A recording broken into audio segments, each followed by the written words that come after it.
Bonjour, c'est Thomas de Polyworkshop. Aujourd'hui, je parlais de cette belle machine, la Xtool F1 Ultra, qui est un graveur laser, mais de type fibre et diode, qui fait les deux. Alors, fibre et diode, on va voir ça au fur et à mesure. En gros, on va faire plein de choses différentes, notamment graver du métal.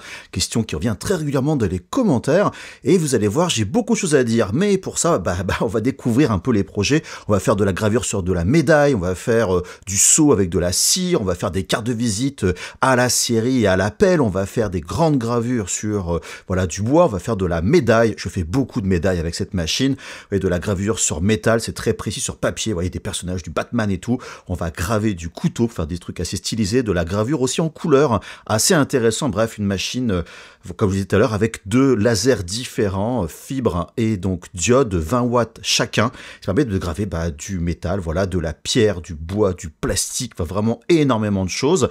C'est une machine qui est extrêmement précise, on a un spot de 0,08 ou 0,03 en fonction du laser, il y a une caméra intégrée, on travaille sur 22 par 22 cm, il y a un autofocus motorisé, il y a le rotary tool pour faire des choses vraiment différentes, et surtout il y a aussi un système de gravure en 3D pour prendre en compte les variations de relief. Il y a aussi ce tapis roulant, vous l'avez vu tout à l'heure brièvement, à laquelle je m'attendais pas quand ils ont annoncé la machine, ce qui est quand même franchement très intéressant, tout du moins sur le papier, pour faire de la production et de la série, car en fait, je vous le cache pas, c'est une machine qui est quand même plutôt orientée pour un usage professionnel ou entre guillemets essayer de gagner de l'argent avec. Bref, pas mal de choses à dire sur cette F1 Ultra. Mais avant de voir ce qu'on peut faire avec, n'oubliez pas qu'il y a tous les liens en description, y compris les objets que j'ai gravés, on va dire mes sources là-dessus.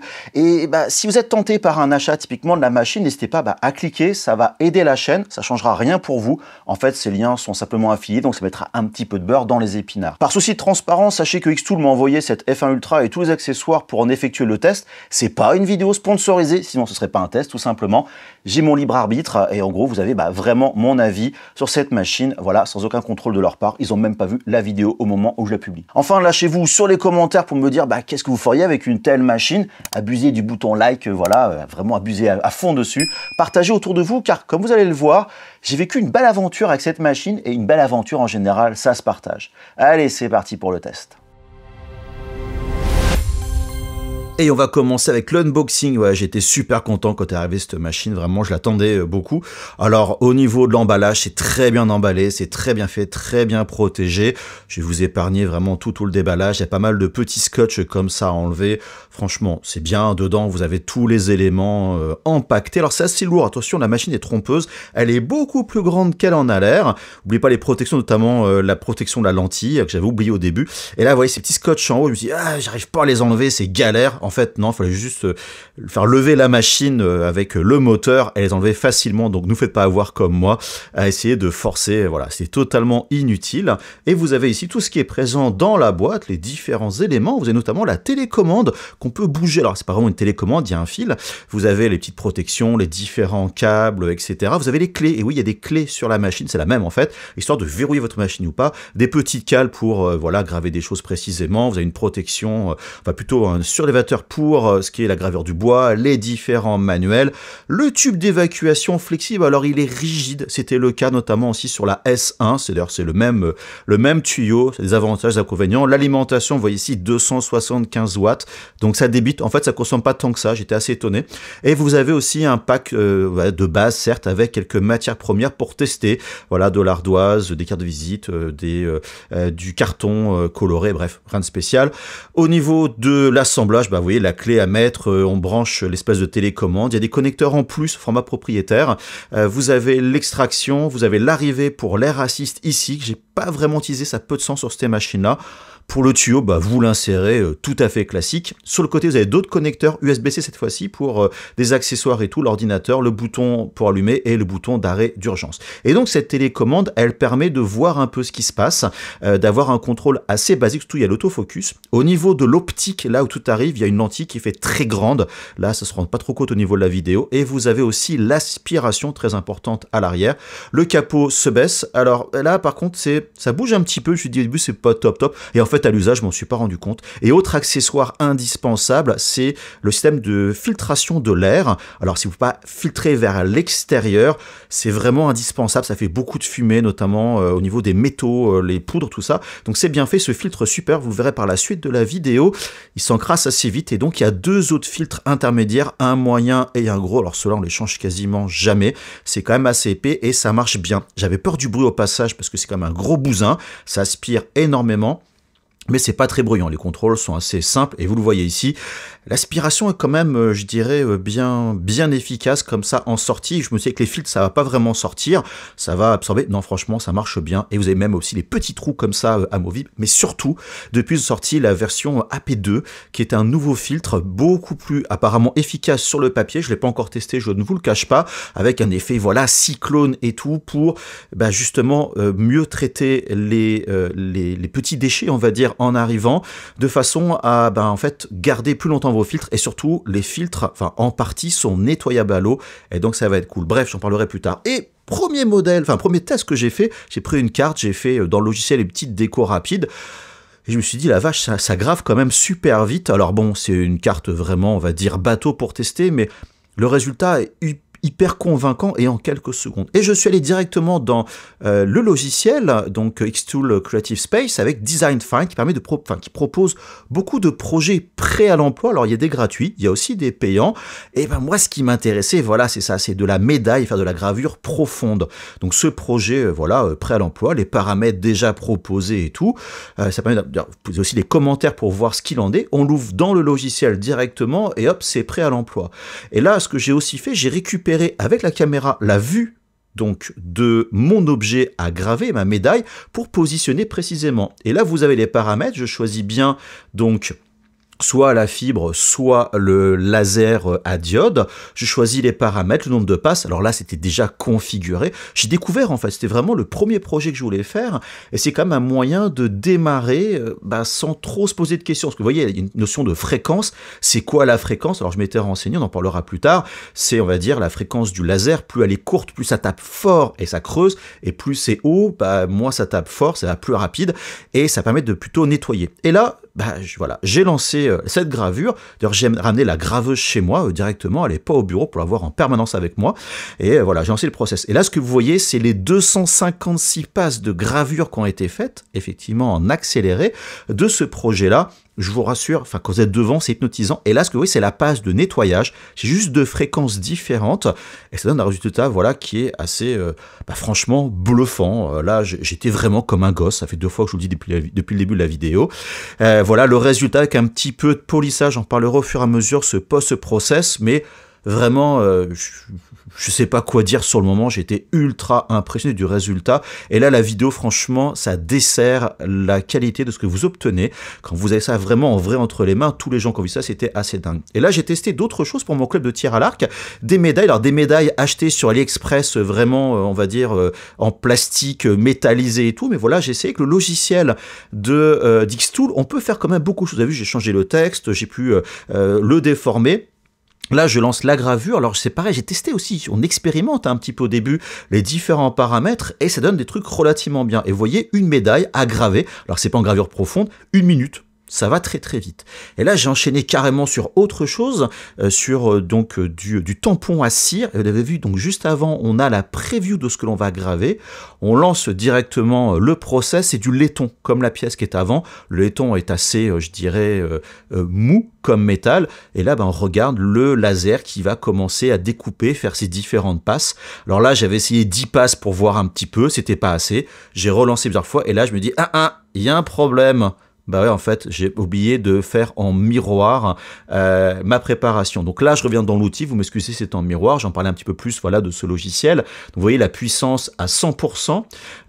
Vous avez donc la vitesse et surtout, voilà, vous pouvez aussi choisir le nombre de points par pouce qui peut être relativement, je dirais, important. Et le nombre de passes, surtout, ici, je suis bloqué à 10. Et oui, quand on fait juste de la gravure classique, le logiciel, je sais pas pourquoi, limite à 10. Donc, on doit les relancer. Alors qu'en gravure profonde des images en niveau de gris, on peut aller jusqu'à 256. Donc, c'est un petit peu dommage. Donc, bon, c'est pas très grave. J'ai enchaîné. Vous verrez par la suite que j'ai fait ça avec les niveaux de gris, sans aucun problème. Et là, c'est pareil, ça a vraiment creusé. Et surtout, vous voyez ici au niveau de la ventilation, je parlais avant de la filtration, et ben on voit vraiment que ça pulvérise le métal, ça fait de la poussière très très fine, donc attention à pas la respirer, donc filtration obligatoire ou filtration vers l'extérieur. Et le résultat, voilà le petit tampon qui a été mis dessus, un tout petit peu de polissage par la suite. C'est vraiment super cool. J'ai acheté ces cires-là sur AliExpress, donc j'ai les liens bien sûr en description. D'ailleurs, tout le contenu, hein, comme d'habitude, voilà, les liens sont en description, je l'ai dit déjà dès l'introduction. On fait fondre un petit peu la cire. Alors, j'ai expérimenté, trouvé les bonnes quantités et tout. Et vous avez plein de packs comme ça de cire que l'on peut trouver avec des couleurs, des côtés métallisés. C'est assez cool. Donc voilà, on appuie dessus, on laisse un peu refroidir, on enlève. Alors là, j'avais pas assez de cire, mais je dis, ah, c'est quand même cool comme truc. C'est vraiment, vraiment super sympa. J'ai même aussi acheté, voilà, un petit récipient pour mettre les bonnes quantités, essayer différentes cires. Et là, déjà, c'était, vous voyez, déjà quand même beaucoup mieux. Alors, il y a plein de trucs et astuces qui existent sur Internet hein, pour faire vos seaux comme ça, vos tampons. Enfin, oui, c'est plutôt un seau d'ailleurs. Et vraiment, voilà, c'est des trucs cool que je n'aurais pas fait autrement. Vous voyez, donc une version au 3e essai, c'était déjà beaucoup mieux au niveau du dosage. Je vais vraiment essayer.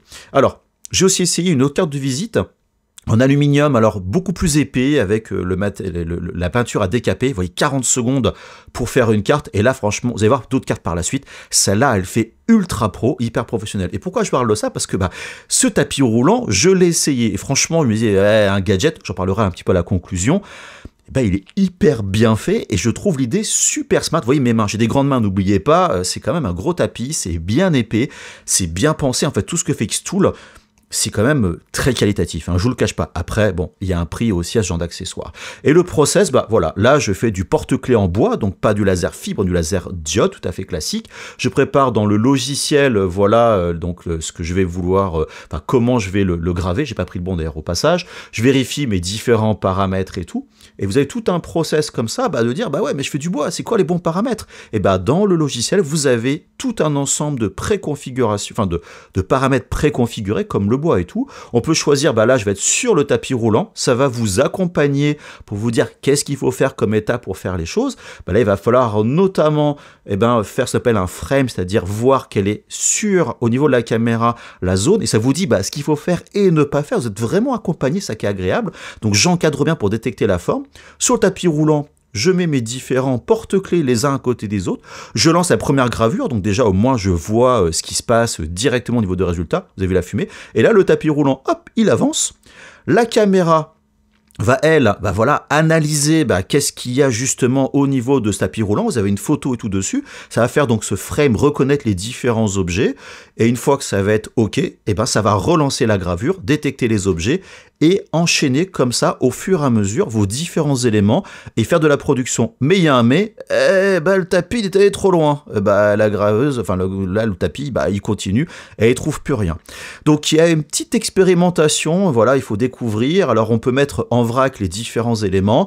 On peut aussi, vous allez par la suite, calculer un peu les distances. Donc c'est pas encore tip top au point. Vous voyez, la distance était trop longue. Alors ça marche sur le côté, hein. Je suis dans la zone de travail, mais un peu plus au milieu, ça aurait été mieux. Et voilà le résultat à la fin. J'ai fait toute une série de porte-clés, je sais pas, on pourrait dire pour un hôtel ou je ne sais pas quoi, à accrocher. Vous voyez, il y a un peu de fumée ici. Il n'y a pas d'air assist dans le cas présent. Les fumées aspirées peuvent laisser quelques traces. Mais bon, franchement, là, c'est un peu du chipotage, ça marche très bien. Je reparle de ces cartes de visite de tout à l'heure. Même principe. Je vais donc préparer justement, voilà, mon gabarit, donc vous l'avez vu avant. Même principe sur des cartes de visite, alors plutôt aluminium, pas cher. Voilà, l'idée c'est, je vous dis, de décaper la peinture et donc de laisser l'aluminium en dessous. Le logiciel reconnaît une carte, j'ai mon motif pareil et tout. Enfin, vraiment, le fonctionnement reste le même que le porte-clés. Et j'insiste, vous êtes vraiment accompagné. Vous vérifiez vos paramètres là plus pour du métal. Vous avez la détection qui est faite au niveau, voilà, donc d'une seule carte. Et là, ça va très vite. Hein, par contre, vraiment sur du métal comme ça, c'est vraiment hyper rapide. Le logiciel détecte comme ça la suite. Voilà, c'est vraiment, il n'y a rien d'extraordinaire. Et hop, vous voyez comme ça avance. Et oui, j'ai mis une carte entre les deux. J'ai essayé d'un petit peu détecter quelle était la distance. Là, c'est la vitesse réelle que vous voyez à l'heure actuelle au niveau de la gravure. Pour ceux qui ont déjà fait après, bon là, j'ai accéléré forcément les choses. J'arrive à la fin.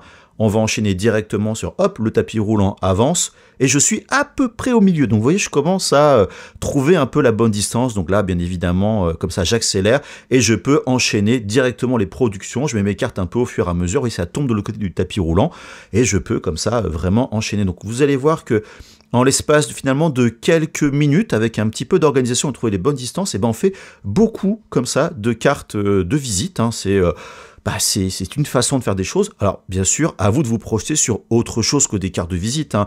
Là, vous voyez, j'en ai fait des noirs comme ça par la suite, au fur et à mesure. Voilà. Et donc là, vous voyez ici, j'ai mon réglé et j'ai mesuré à chaque fois quelle était la distance qui était parcourue. Donc là-dessus, je la répercute de l'autre côté et je mets mes autres cartes de visite. Ce qui aurait été bien, c'est qu'il y ait déjà des marques sur le tapis roulant ou sur le rebord de ce tapis, la partie métallique, pour avoir des indicateurs de distance pour justement bien définir la distance entre vos éléments pour être le plus centré possible. Et là, vous voyez, je fais un test donc de gravure avec ces cartes comme ça en noir et entre donc une passe à l'autre, je suis bien aligné, donc j'ai plus qu'à répercuter ça, mais il serait mieux d'avoir quand même des marques sur le côté et pas utiliser un réglé. Un autre projet intéressant que le tapis roulant, que je trouve finalement plus intéressant, c'est faire, vous voyez ici, donc des projets beaucoup plus longs que la taille de l'objet que vous avez, enfin la zone de gravage que propose la machine. Donc là c'est une grande planche à découper, j'ai fait un petit logo avec de l'IA directement dessus. Vous l'avez vu avant, j'ai défini que c'était le tapis roulant pour les grands objets. Vous n'avez plus qu'à définir vos paramètres de gravure là-dessus, c'est-à-dire la vitesse, la puissance, la résolution en points par pouce. Donc voilà, il y a toute cette phase d'expérimentation. Comme tout à l'heure je le disais, on peut bien sûr se baser sur différents paramètres existants ou d'expérimenter au fur et à mesure. Donc voilà, c'est un truc qui, je vous le cache pas, le logiciel aide énormément, mais chaque projet va être différent. Et des fois, rien que du bois, ici du bambou, d'un bambou à l'autre, on n'a pas la même chose. Et là, vous voyez ici, le laser fait que des passes sur la hauteur, on va dire, sur l'axe de la profondeur, et c'est le tapis roulant qui fait le décalage. Et vous voyez, j'ai fait toute cette grande planche en 11 minutes. Pour ceux qui ont déjà fait la gravure laser donc à diode sur des graveuses classiques, la tête qui se déplace, vous savez que c'est pas aussi rapide que ça. Et là, franchement, j'ai des beaux dégradés au niveau des couleurs, ça rend bien, c'est bois du bambou, franchement, c'est vraiment super cool. Alors, n'oubliez pas, c'est aussi le même principe par rapport à la préparation du logiciel. Attention à la zone, on va dire, de travail pour définir le point de départ. Donc, j'ai mesuré ici la zone que j'avais besoin au niveau de cette planche à découper. Bien évidemment, la profondeur aussi. Donc voilà, 10 cm. Et là, donc, au niveau du logiciel, vous voyez la petite marque grise un peu sur la partie gauche au niveau de la caméra. C'est la partie de point de départ. Donc, il faut positionner par rapport à ce point de départ et trouver, pour centrer justement votre design, faire un petit peu de calcul. J'ai tant de distance, mon design fait tant. Il me reste ça sur les côtés, je divise par 2 et c'est le décalage que je rentre ce point de départ et le début de mon design. Il faut faire un petit peu de maths. Là, c'est un petit peu dommage qu'il n'y ait pas une fonction pour centrer automatiquement, pour un peu simplifier les choses. Bon, après, c'est des maths vraiment très très classiques, hein. C'est de l'addition, la soustraction, rien de spécial, mais voilà. Et après, bien sûr, les paramètres, on choisit, c'est toujours la même chose, le type de graveur, c'est-à-dire diode ou fibre, on met les paramètres et puis on lance comme ça la gravure.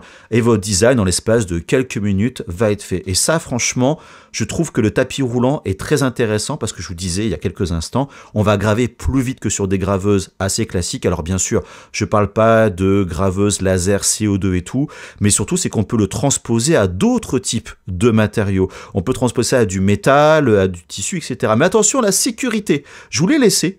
Et voilà, c'est un petit accident et cette espèce de mouche qui est arrivée dans le graveur et qui se fait malheureusement, ça finit mal pour elle parce qu'on est sur un graveur qui va être dangereux, donc dangereux pour vos yeux et tout. Donc attention aux enfants, aux animaux, tout ce qui va à côté. Et voilà le résultat avec une belle faute. Je vous laisse la découvrir et la mettre en commentaire. Remarquez aussi que le bois peut changer aussi l'aspect de votre gravure, n'oubliez pas. C'est pour ça que le bambou, on trouve partout à l'heure actuelle, ça coûte pas cher à faire, mais c'est pas le meilleur bois à graver.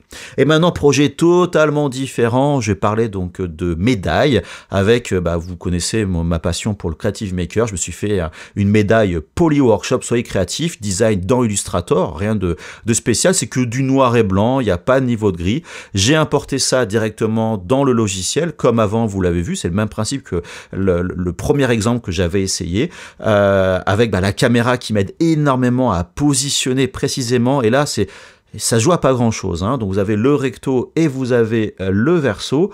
Les paramètres, je vous ai laissé donc mes paramètres d'usage, hein. Comme ça vous allez pouvoir vous inspirer si vous voulez tester pour vous avec vos propres médailles. Je vous mets en commentaire, enfin en lien pardon, en description de la vidéo justement les médailles que j'utilise. Et là, c'est parti pour ces 256 passes. Et regardez au milieu, ce que vous voyez, c'est pas un défaut de gravure, c'est la poussière, donc métallique, qui reste au milieu. Et là, vous voyez, alors je voulais être très très profond, j'étais plus lent, 3 heures et 11 minutes de gravure. Là, c'est la passe de nettoyage, donc avec une fréquence plus haute. Voilà, donc ça prend quand même du temps si vous voulez faire un truc vraiment très très profond. Autre problématique, c'est que vous avez le laser, donc bleu, pour faire l'encadrement. Bah, faut bouger à pas grand chose, c'est pas très très évident, donc bon là ça prend un petit peu de temps. Et là vous voyez donc l'autre côté, le côté on va dire pile, même mode de fonctionnement, et franchement je trouve ça génial. Il y aurait que moi, je ferais que des médailles comme ça. J'en ai fait d'autres avec cette machine là, j'ai une autre machine que je teste aussi en ce moment où je fais beaucoup de médailles, c'est vraiment génial et les gens ils adorent ça franchement d'avoir ça entre les mains. Le résultat est ultra précis, c'est ultra pro. Et donc pour le polissage, je fais une petite parenthèse, j'ai reçu de Vevor cette machine à polir que je ne connaissais pas en fait, hein. Je découvre le polissage métallique, on peut choisir le temps, etc. Vous avez des petites billes métalliques en fait, qui sont là pour cogner en fait votre objet à polir que vous mettez dans cette espèce de conteneur. Donc vous avez un couvercle hermétique au passage, et donc quand ça va tourner, au fur et à mesure, bah, voilà, en cognant le métal, bah, ça va polir au fur et à mesure. Donc ce couvercle, vous mettez, dans ce récipient, vous mettez de l'eau dedans, vous mettez vos petites billes. Alors vous allez voir par la suite, hein, j'ai mis d'autres types métalliques. Vous voyez, en fait, vous faites tourner, le process est simple, il n'y a rien dedans. C'est histoire de, moi je vérifie que ça marche bien. Et vous voyez, j'ai mis d'autres types de petites billes métalliques, des petites pointes et tout. Donc vous voyez, ce Creative Maker, je le mets dedans directement, hop, dans le système de polissage. J'ai aussi mis du métal, pardon, excusez-moi, je lis ce que je vois à l'écran, du produit de polissage directement à l'intérieur. Vous fermez, bien sûr, parce qu'il y a du liquide, de toute façon que ça coule pas. Et là, voilà, on va pouvoir commencer à faire tourner. Et la machine va tourner de plus en plus vite selon les réglages que vous allez mettre. Parce qu'en général, on va commencer doucement pour faire un peu le plus gros. Et plus ça va vite, plus ça va frotter vite, on va dire, en surface. Vous remarquez aussi, c'est devenu noir parce que le liquide de polissage a tendance à noircir les choses. Vous avez vu que la machine aussi a changé de sens. Ça va dans les deux. Et à la fin, vous avez quelque chose de poli qui reste relativement propre. Il y a quand même un petit défaut, c'est que pour aller dans les creux, eh ben, ma poudre, mes billes métalliques sont pas assez, je dirais, petite, fine. Donc il faut que j'améliore un peu ce process. Vous voyez le noir qu'on voit sur les côtés, ça a vraiment frotté, c'est vraiment resté à l'intérieur. Mais au final, une fois que vous avez poli, et là, comme tout à l'heure je le disais, la vidéo ne rend pas justice, on va dire, au résultat. Vous avez un côté qui brille, c'est vraiment sympa. Vous avez vraiment, je dirais, du laiton qui rend bien. Alors attention, par contre, le laiton va s'oxyder dans le temps, hein, mais c'est vraiment super. Vous voyez, la tranche, elle brille, donc le polissage marche très très bien. Et je ferai sûrement des vidéos dédiées par rapport à ça. Et j'en profite pour revenir un petit peu sur la filtration. Vous voyez, c'est les résultats l'état de la machine après quelques gravures, et voilà l'état du premier filtre qui est déjà bien chargé en poudre métallique, parce que vraiment on enlève beaucoup de métal. Alors le second filtre était moins marqué, et vous voyez au niveau de mes doigts, il y a beaucoup de poussière, donc vraiment attention, prenez en compte ça, filtrez vers l'extérieur ou achetez-vous effectivement un filtre. Alors là j'ai essayé maintenant d'autres gravures pour décaper, et là je lui ai dit, ah Thomas, t'as oublié de faire du négatif. Et oui, pensez à passer des fois en négatif. Là, je voulais tester la précision du laser au niveau vraiment du côté fibre, qui est un laser de 0,03 mm, c'est très très fin. Et là, c'est pareil. Alors attention, c'est un gros plan, hein. C'est un beaucoup plus gros plan qu'est la carte. C'est hyper précis. Là, on est sur du carton, des cartons spéciaux. Quand on le décape, c'est du blanc en dessous. Franchement, ça marche super bien. Alors là, je vous préviens dès maintenant, attention, ça va flasher. Ça, c'est pour vous montrer la gravure de type tracé de ligne. Ce que vous voyez, c'est du temps réel, hein. Donc, le graveur peut aller très, très vite pour justement faire, voilà, du marquage. Voilà, donc je suis sans protection, sans rien. C'était juste la caméra, c'était pas mes yeux derrière. Donc, le faites pas. C'est vraiment très dangereux pour vos yeux. Et que le graveur peut aller loin. Et vous voyez, le laser va vraiment en diagonale sur les côtés et vous avez remarqué l'angle du laser. Donc attention à ça. Et là, j'ai fait donc une autre version, donc toujours ce Batman fait avec de l'IA, où là, voilà, comme le portrait d'avant, j'ai enlevé, on va dire, le noir d'un espèce de carton. Ça rend vraiment super bien. C'est vraiment des super illustrations en noir et blanc. C'est hyper précis, ça va relativement vite, alors après c'est très précis, donc ça pourrait être plus rapide. Bref, plein de trucs intéressants. Et là, je me suis dit, je vais commencer à graver du métal, mais du métal en couleur. Ils en font beaucoup la publicité, donc j'ai commencé à faire des tests de calibration avec ces grilles où on va pouvoir définir une puissance et une vitesse, et donc avoir différents tests de vitesse. Vous voyez, sur le côté, on a la vitesse et en bas la puissance. Et là, on commence à voir un semblant de couleur. Alors attention, les reflets à la caméra sont un peu durs à gérer. Un autre test, on voit sur le bas, on a du bleu, on a du bleu, du jaune, du orange, etc. C'est assez intéressant. Donc dans le logiciel, on a moyen de faire justement différents, on va dire, gabarits de testing. Voilà, des grilles de test. On rentre combien on veut d'espacement, combien on veut de petits carrés en X et en Y. D'ailleurs, vous choisissez au passage le motif que vous voulez au préalable. Vous pouvez très bien faire des étoiles, des ronds ou quoi que ce soit, c'est bien. Ça va rajouter comme ça directement sur le côté donc la vitesse, et vous pouvez bien sûr borner. Et ça vaut le coup, quel que soit l'objet, enfin les matières que vous allez travailler, que ce soit du bois, de la pierre, du métal, prenez le temps de faire ces tests de calibration, car vous allez passer beaucoup de temps sinon à faire des essais, à être frustré, à utiliser vos objets propres pour voir. Et là, vous voyez, quand on clique sur les côtés, on voit sur la droite de l'écran les paramètres qui changent en question. Et là, j'ai lancé donc le procédé. On voit les couleurs au travers quand même de la protection. C'est assez intéressant. Ça prend du temps, je vous le cache pas, c'est quand même assez chronophage de faire ça. Et là, vous voyez le résultat des différentes nuances de couleurs qu'on peut avoir. Et à partir de là, on peut aussi continuer à affiner. Donc ça, c'est sur des plaques en acier donc inoxydable de 0,5 mm d'épaisseur ou 1 mm. C'est quand même assez épais. Donc voilà, ça dépend d'une matière à l'autre. Vous voyez, j'en ai fait d'autres. J'ai affiné d'autres couleurs, d'autres dégradés pour trouver ce qui était relativement sympa. Et là, regardez, ma plaque, elle est carrément tordue parce que ça chauffe énormément au niveau du côté couleur. Et ça, je vous dire que cette plaque-là, à la main, j'arrive pas à vraiment la tordre. Donc, j'ai mis par la suite un ventilateur pour faire ça. Et donc, pour mes designs, petite parenthèse, j'ai fait directement de l'IA avec Flux One, une IA qu'on peut utiliser comme ça localement, où j'ai généré des designs, voilà, de baleines avec un côté style mandala en couleur. Donc, j'ai fait comme ça plein de designs différents. C'est ça que je trouve génial, on peut tester en local. Et je suis resté sur ce design. Dans Illustrator, j'ai limité le nombre de couleurs que je voulais avoir pour ce design-là, pour que j'ai moins de couches, on va dire, au niveau de la gravure. Donc, vous voyez ici les différentes couches que j'ai choisies. Donc, j'ai 5 couches au total, qu'on retrouve ici dans le logiciel d'Xtool. J'ai importé mon fichier Illustrator et je retrouve en fait les différents calques avec les couleurs qui correspondent, le rouge, tout ça. Et donc, une fois que je me retrouve ici avec ces différentes couleurs, je n'ai plus qu'à définir les paramètres par chaque couleur. Et là, je peux aussi choisir dans les paramètres on va dire, de gravure, je vais travailler calque par calque et de couleur par couleur de façon à choisir un ordre que j'aurais défini, donc par rapport à ces couches que vous voyez sur le côté. Alors là, on a effectivement une petite preview et on peut comme ça visualiser les couches qui seront en fait les unes après les autres. Donc n'hésitez pas à consulter et vérifier que tout est OK là-dessus. Il n'y a plus qu'à lancer la gravure et on voit comme par magie les couleurs apparaître. Alors vous voyez, il y a une petite différence au niveau notamment de la nageoire en bas, une différence de couleur. C'était joué à la température justement, donc vous voyez le process apparaît au fur et à mesure. La ventilation, j'en parlais un petit peu avant, aide à avoir quelque chose de beaucoup plus uniforme. Donc voilà, là c'était mon premier test. Là j'ai refait la gravure en faisant de la ventilation. Alors désolé, il y a eu des scratchs depuis, je l'ai bougé, mais c'est un résultat qui est vraiment sympa. Et là je suis passé à autre chose, donc un couteau gravé, j'ai fait le gabarit dans Photoshop avec un design fait aussi avec de l'IA, avec de la transparence. J'ai amené le couteau dans donc la machine, j'ai pris la photo, j'ai positionné le PNG, alors vous voyez ça rentre juste, et j'ai bien évidemment mis mes paramètres de gravure. Alors là, je vous le cache pas que je l'ai fait un petit peu au hasard, j'avais qu'une seule lame pour faire mes tests, ce qui était un petit peu problématique. Pensez des fois acheter donc en plusieurs exemplaires vraiment votre contenu.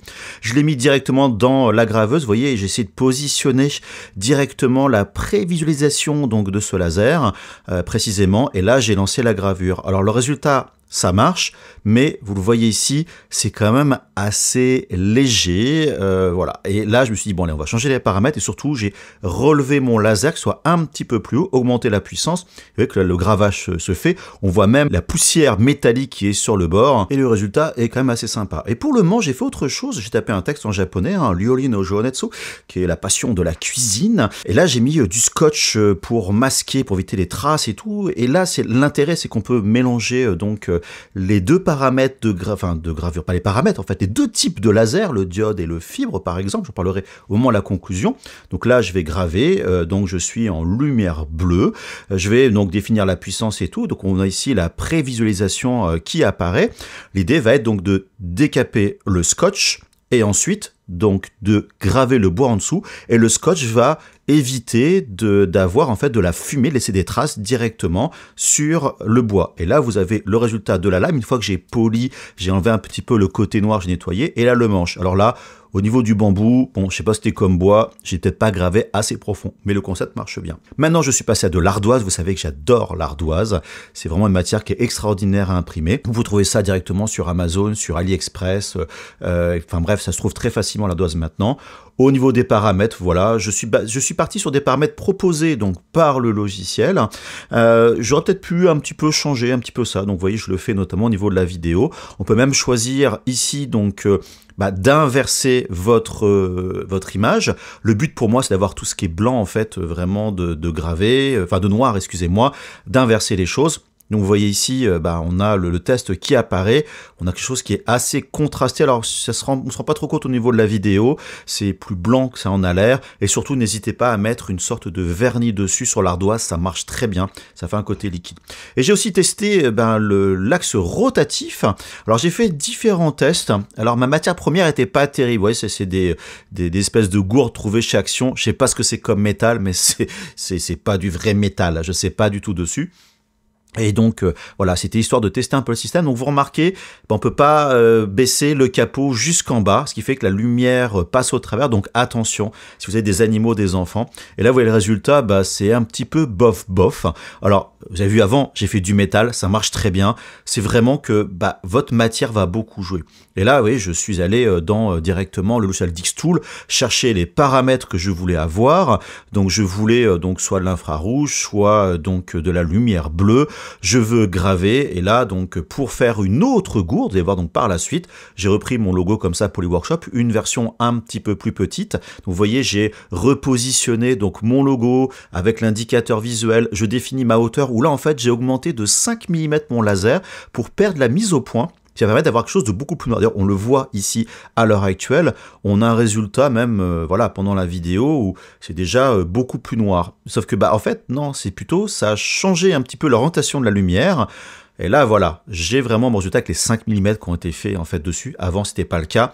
Et là, c'est mieux. C'est pareil, ça rend un petit peu mieux en vrai, mais c'est vrai que voilà, cette matière première va relativement jouer. Et là, le dernier projet très intéressant, j'ai gravé du plastique, ça marche très bien, la fibre sur donc du laser, enfin du plastique.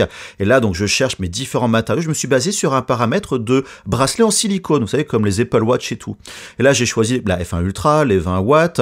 Moi, je vais être en lumière bleue. Je veux donc pas ici, enfin voilà, je veux faire mes différentes marques et tout. Voilà, on choisit le paramètre. Vous voyez, c'est bien défini comme ça en hauteur.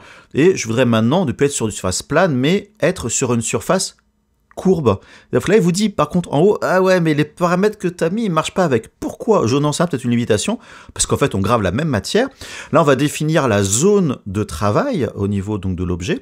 On va surtout, là, il vous dit maintenant, faites la mise au point par rapport à la base. Donc, j'appuie sur la télécommande pour monter, pour descendre et faire ma mise au point au milieu.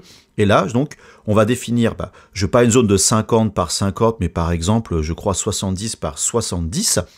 Pour dire, j'ai un truc plus grand. Là, le laser vous montre directement la zone de travail. N'oubliez pas que le focus est important. Et là, faites les mesures. Je voudrais faire un carré de 5 par 5 points de contrôle, enfin sur une grille de 5 par 5, pour justement aller voir la zone de mise au point, pour pouvoir, pendant la gravure, le laser va monter et va descendre au niveau de la motorisation et être sûr qu'on reste directement toujours le point le plus précis pour cette mise au point. Car oui, votre laser, s'il n'est pas, la mise au point n'est pas bonne, c'est moins propre. Et là, vous voyez, il y a une représentation 3D de cette courbe. On voit bien que ça penche, que c'est courbé sur le côté. Maintenant, je n'ai plus qu'à définir dans cette zone l'emplacement de mon design. Donc, n'oublie pas de m'arroser, c'est pour mettre des petites plantes vertes, même si c'est pour mettre autre chose, genre de petits pots. Là, voilà, je me base. En fait, j'ai recopié les paramètres du plastique que j'avais avant, ce que me proposait le logiciel. On a la preview et je lance la gravure et ça marche terriblement bien. Et là, j'avoue que c'est encore un élément qui vous simplifie la vie au niveau de cette Xtool F1. Et là, donc, un résultat qui est vraiment sympa. Il n'y a plus qu'à utiliser et faire ça sur plein d'autres projets au fur et à mesure. Bref, vous éclatez. Comme vous l'avez vu, j'ai fait beaucoup de choses avec cette F1 Ultra. Pour tout vous dire, j'ai mis beaucoup de temps à sortir cette vidéo, pas à cause de problèmes ou quoi que ce soit, mais simplement parce que j'arrivais pas à m'arrêter en fait de tenter des projets, de tester des choses, de faire de la gravure, de tester des matières, faire de la production.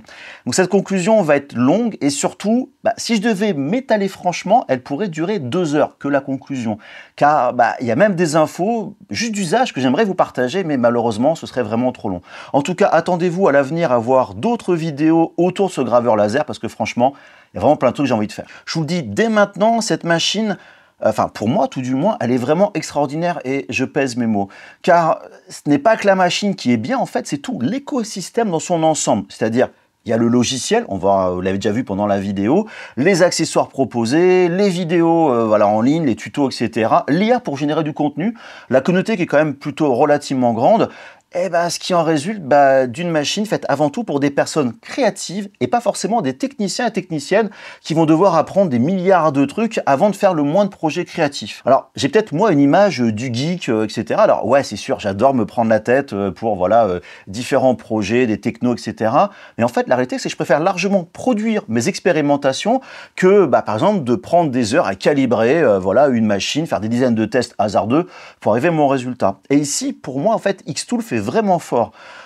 Justement en partie avec ce logiciel qui propose, donc comme vous l'avez vu, toute une série de paramètres prêts à l'emploi correspondant à des matières que vous allez devoir graver ou découper. Mais surtout, ce que je trouve excellent, c'est de proposer pas que de la gravure fibre pour du métal et du plastique, ce qui est déjà quand même relativement cool, mais aussi de la gravure diode, qui est la plus connue notamment pour le bois, et ça au sein de la même machine et même au sein du même projet.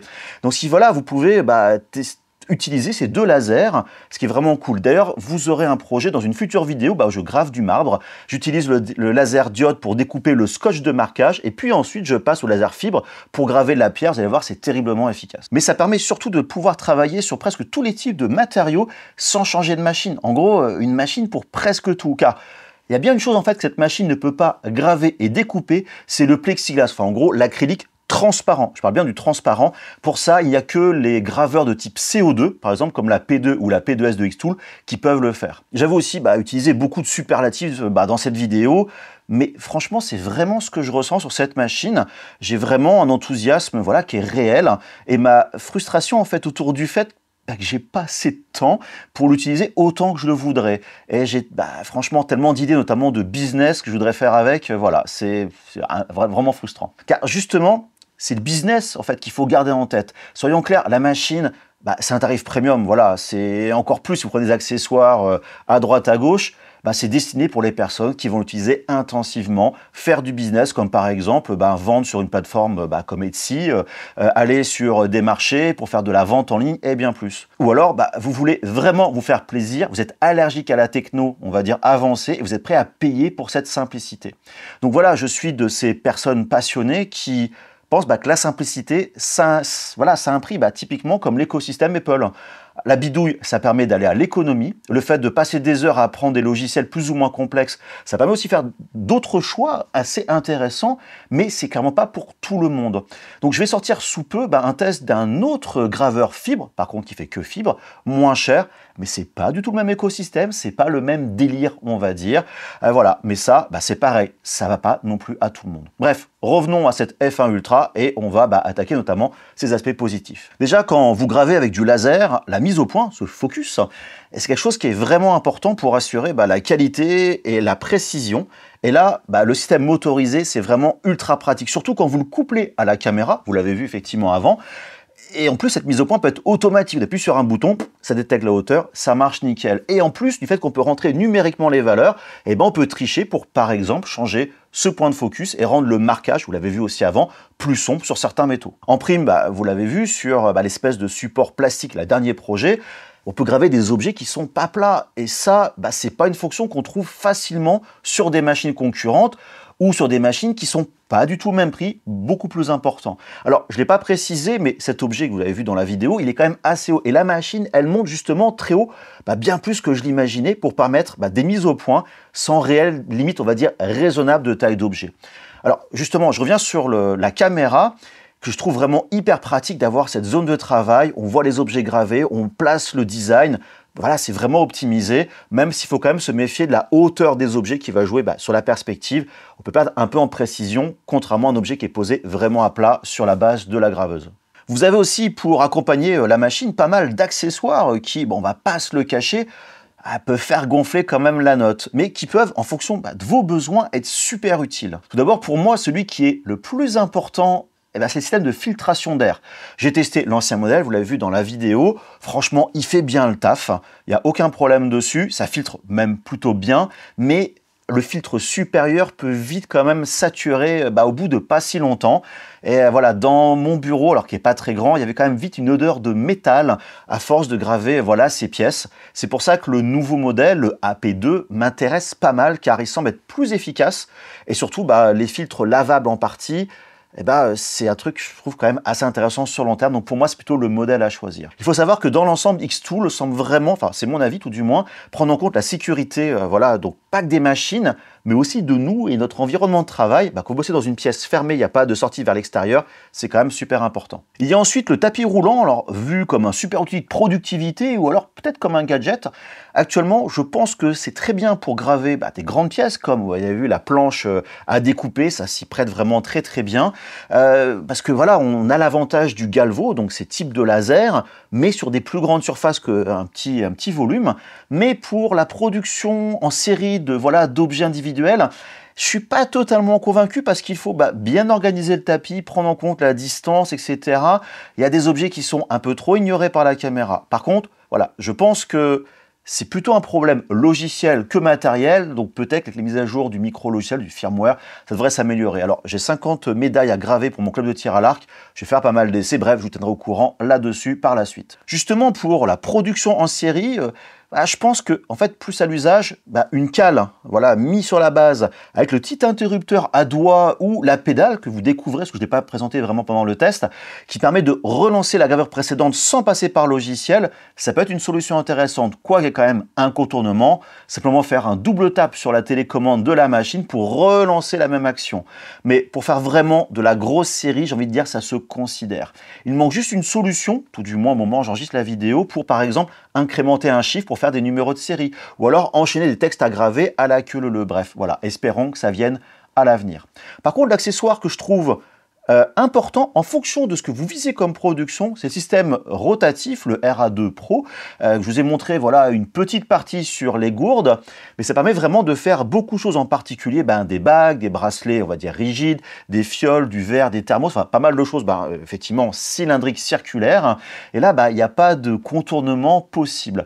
Donc voilà, après, à l'usage, c'est très plug and play, il y a une super intégration dans le logiciel, et petit point positif, vous avez d'autres machines Xtool, par exemple, moi je prends la S1, ça marchera avec. En fait, celui que j'utilise moi vient de la S1 et ce n'est pas fourni avec la F1 Ultra. Enfin, le dernier qui vient d'être annoncé, que je n'ai pas encore testé, est le système de fixation flexible.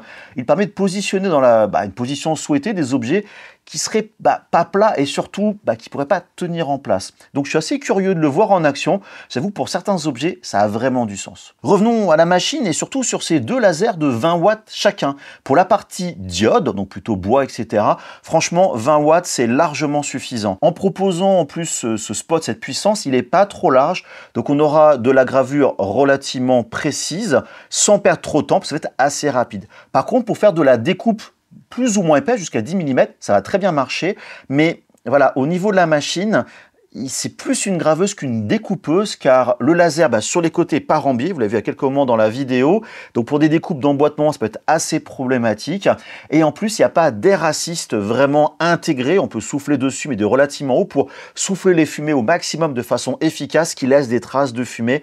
Donc c'est pour ça qu'un laser avec une tête traditionnelle pour de la découpe en grande quantité, c'est quand même plus pratique. Pour la partie fibre, 20 watts, c'est un bon début. Comme vous l'avez vu, on peut faire de la gravure profonde, mais on va arriver facilement à 2 heures, 2 heures et demie, voire plus, si vous voulez vraiment découper très profondément et par face. Ce qui peut être relativement long si vous souhaitez faire uniquement un business autour de médailles, de seaux, etc. Une option à 50 watts, même si augmenter le prix de la machine, aurait été selon moi relativement intéressant. Après, il faut voir un truc, c'est que les machines concurrentes à 50 watts et plus, le prix aussi, il est plus. Par contre, la surface de 220 par 220 mm, c'est vraiment intéressant. En fait, la majorité des marques concurrentes dépassent rarement les 150 mm. C'est joué notamment au niveau de l'optique. Alors, il y a des avantages, inconvénients, mais bref, voilà, c'est bien. Par contre, attention quand vous êtes sur les bordures, parce que vous voyez, votre laser allant en biais, vous allez perdre en précision le point de focus. Bref, pensez un petit peu à votre ami Pythagore. Et pour finir sur les points positifs, je reviens sur le logiciel Xtool Creative Space, ou XCS. Et là, c'est une partie vraiment intégrante de l'écosystème Xtool. Donc, comme je l'ai dit auparavant, c'est un bon logiciel qui permet de piloter la machine avec des fichiers, par exemple, qu'on va importer, qu'on a créés ailleurs, mais aussi de faire de la création avec pas mal de polices de caractères, des modèles vectoriels, des gestions de calque et tout, mais surtout avec ces nouveaux outils d'intelligence artificielle pour générer du contenu. Et ça, pour les personnes qui ne sont pas capables de les faire elles-mêmes, ou même les personnes comme moi qui veulent gagner du temps sur des projets et tout, franchement, ça marche bien. Vous ajoutez par-dessus toute la bibliothèque de paramètres associés aux matières, et vous avez de quoi faire. Et pour ceux qui me connaissent pour le côté gravure laser, je suis un habitué de Lightburn, par exemple, qui est pour moi une des références du ciel de gravure, mais à aucun moment je me suis dit, faut que je passe sur Lightburn pour le faire. Je me suis senti à l'aise avec le logiciel Xtool, bref, dans cet écosystème. Maintenant, vous allez me dire, ouais, Thomas, tu dis que du bien, etc., mais il y a sûrement des défauts. Alors, je vais dire oui, mais c'est vraiment en fonction du type d'utilisateur que vous êtes. Tout d'abord, j'ai parlé au début de cette conclusion du prix. Et j'ai bien dit que, pour moi, ça semblait justifié. Mais 4 000 € la machine, si vous rajoutez le tapis roulant, le filtre, l'outil rotatif, la facture, crame quand même pas mal. Ce qui fait que l'on touche des gens ayant un budget conséquent et surtout qui savent qu'ils vont potentiellement l'amortir financièrement parlant via de la production ou du service. C'est clairement ce public que vise Xtool, on le voit notamment le public américain, les gens qui veulent gagner leur vie avec une telle machine. Bref, dépenser de l'argent pour une machine qui permet de faire de l'argent. Donc, c'est quand même un petit côté négatif, positif. Mais pour moi, j'aimerais tellement que ce genre de machine soit accessible au plus grand nombre, tellement moi, je la trouve extraordinaire, agréable à utiliser et surtout, pour quelqu'un créatif, c'est le côté inspirant de la machine. Je trouve aussi que la puissance fibre, limitée à 20 watts, c'est un peu léger. Enfin, surtout, c'est un peu léger vu le prix de la machine. Je me serais quand même attendu plutôt à du 30 watts, car à l'usage, vous allez voir qu'on utilise beaucoup plus finalement la partie fibre avec ce genre de machine que la partie diode. Enfin, en tout cas, c'est mon cas. Et un dernier point que je trouve un peu moyen, c'est la gravure en couleur sur certains métaux. Quand ça marche, c'est vraiment sympa, mais au final, il y a quand même une palette de couleurs qui est assez limitée. Mais surtout, on passe un temps dingue à trouver la bonne palette de couleurs, configurer, essayer, penser à refroidir le métal. Bref, il faut mieux un laser fibre de type MOPA, ce qui n'est pas le cas de cette F1 Ultra. Après, c'est quand même beaucoup plus cher. Donc au final, c'est rigolo, mais prenez pas cette machine que pour ça, selon moi. Et puis c'est tout. J'ai beau chercher, je trouve pas vraiment de défaut, en tout cas, rien que je trouve, on va dire, objectif. Au final, vous savez beaucoup de choses sur cette machine, même si j'en ai encore beaucoup à dire, voilà, mais à vous de vous lancer, j'ai envie de dire, mais aussi à poser vos questions en commentaire. Et si vous passez le pas, n'hésitez pas à rejoindre le serveur Discord de Polyworkshop et partager vos projets créatifs avec la communauté. C'est toujours top, franchement, de voir, puis aussi vos expérimentations pour inspirer les autres. Et bien sûr, il y a les réseaux sociaux, donc Insta, TikTok, Thread, X et Facebook. Donc pour échanger avec moi comme d'habitude. Alors vous êtes quand même pas mal à me poser des questions, je vous le cache pas, j'essaie de faire mon maximum pour revenir vers vous au plus vite. Excusez-moi par avance si des fois j'ai quand même des ratés de temps en temps. Et surtout, franchement, n'oubliez pas, le plus important c'est d'être créatif. Allez, des bisous, bye bye.